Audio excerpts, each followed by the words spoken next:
Lucy Letby, over a period of almost 13 months between June 2015 and June 2016, when in your mid-20s and employed as a neonatal nurse in the Countess of Chester Hospital in Chester, with specialist training in intensive care, you murdered 7 babies and attempted to murder 6 others.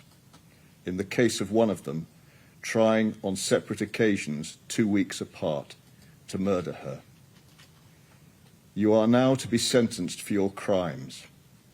I order payment of the statutory surcharge in the appropriate amount.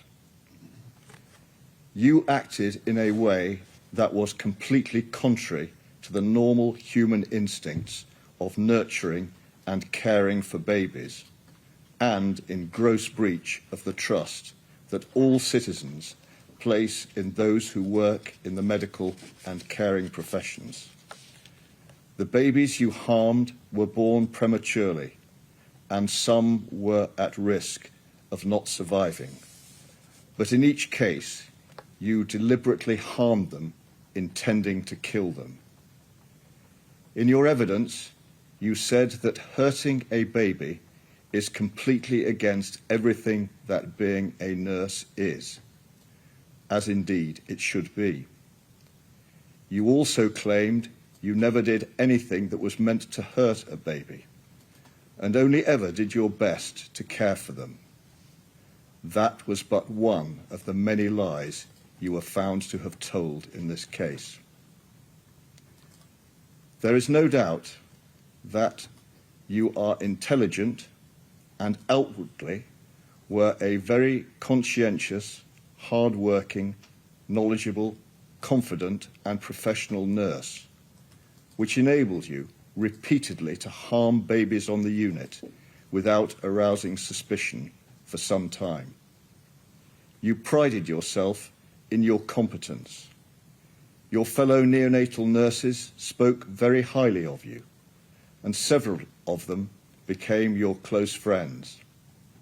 Having started as a Band 5 nurse at the Countess of Chester in 2012, you became a mentor to student nurses, and in the spring of 2015 gained the qualification that enabled you to care for the sickest babies on the unit or those requiring the most intensive care. You relished being in the intensive care nursery. Your messages to colleagues revealed an interest in babies that were on or were coming to the unit who had uncommon medical conditions. The methods you employed to carry out your murderous intent were only revealed by the later detailed investigation into the events of and surrounding the collapses and deaths of the babies, which commenced in 2018. There was premeditation, calculation, and cunning in your actions. You specifically targeted twins and latterly triplets. Some babies were healthy, others had medical issues of which you were aware. The great majority of your victims suffered acute pain as a result of what you did to them. They all fought for survival. Some, sadly, struggled in vain and died.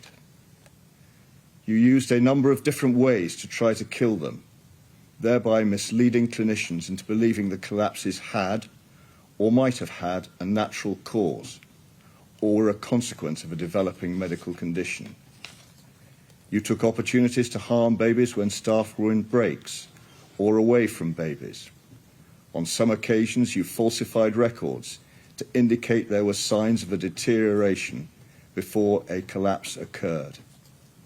You knew that the last thing anyone working in the unit would or did think was that someone caring for the babies was deliberately harming them.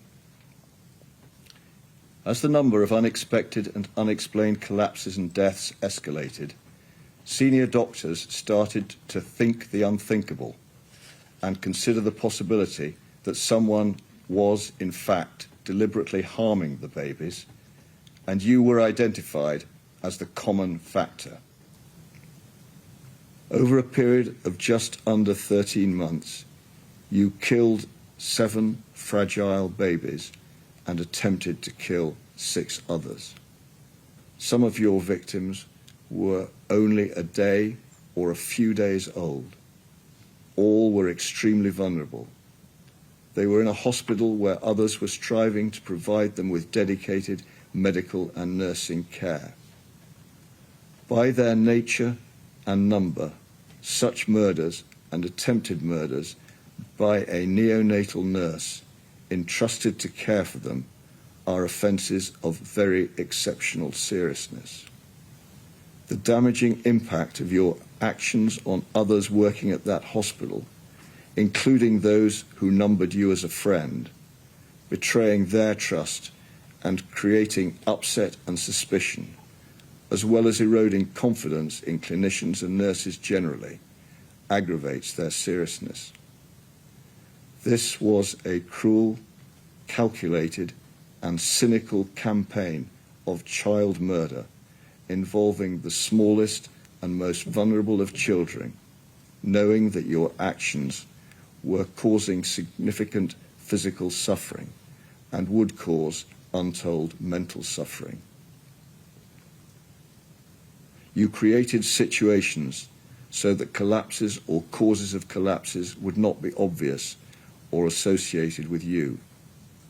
You removed and retained confidential records of events relating to your crimes and checked up on bereaved parents. There was a deep malevolence bordering on sadism in your actions. During the course of this trial, you have coldly denied any responsibility for your wrongdoing and sought to attribute some fault to others. You have no remorse. There are no mitigating factors. In their totality, the offences of murder and attempted murder were of exceptionally high seriousness, and just punishment, according to law, requires a whole life order. Lucy Letby, on each of the 7 offences of murder and the 7 offences of attempted murder, I sentence you to imprisonment for life. Because the seriousness of your offences is exceptionally high, I direct that the early release provisions do not apply. The order of the court, therefore, is a whole life order on each and every offence, and you will spend the rest of your life